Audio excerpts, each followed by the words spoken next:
দিলীপ ঘোষ একেবারে নীরব হয়ে গেছেন এরকম নয়, মাঝে মধ্যেই ফোঁস করছেন। তিনি এবার কি বললেন? দল নয়, জবাব পাবেন কয়েকজন সমালোচক। কয়েকজন সমালোচক জবাব পাবেন। কয়েকজন নেতার বিরুদ্ধে অভিযোগ দিলীপ ঘোষের।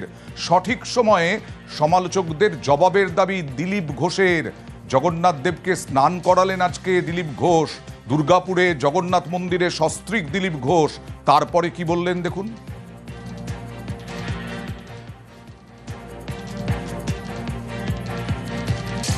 ভগবানের সঙ্গে ভক্তের সম্পর্ক আছে, আমি যাই যাব, ওই বাজ বিচার কার মন্দির কে করেছে কি রাজনীতির মধ্যে পড়ার দরকার নেই। সমালোচনা করার যারা তারা করবে, তারা তাদের মতো সময় থেকে জবাব পাবে। আমি আমার কাজ করি।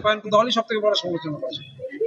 দল করেনি, কিছু কিছু লোকের অসুবিধা হয়, তারা করেছে, তাদের কিছু যায় আসে না। আমার কোনো সমস্যা নেই, আমাকে নিয়ে লোকের সমস্যা।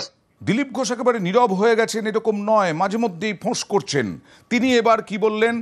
দল নয়, জবাব পাবেন কয়েকজন সমালোচক। কয়েকজন সমালোচক জবাব পাবেন। কয়েকজন নেতার বিরুদ্ধে অভিযোগ দিলীপ ঘোষের।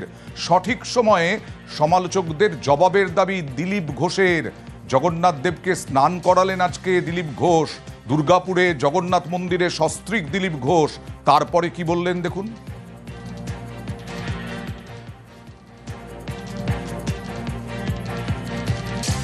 ভগবানের সঙ্গে ভক্তের সম্পর্ক আছে, আমি যাই যাব, ওই বাজ বিচার কার মন্দির কে করেছে কি রাজনীতির মধ্যে পড়ার দরকার নেই। সমালোচনা করার যারা তারা করবে, তারা তাদের মতো সময় থেকে জবাব পাবে। আমি আমার কাজ করি।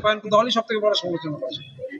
দল করেনি, কিছু কিছু লোকের অসুবিধা হয়, তারা করেছে, তাদের কিছু যায় আসে না। আমার কোনো সমস্যা নেই, আমাকে নিয়ে লোকের সমস্যা।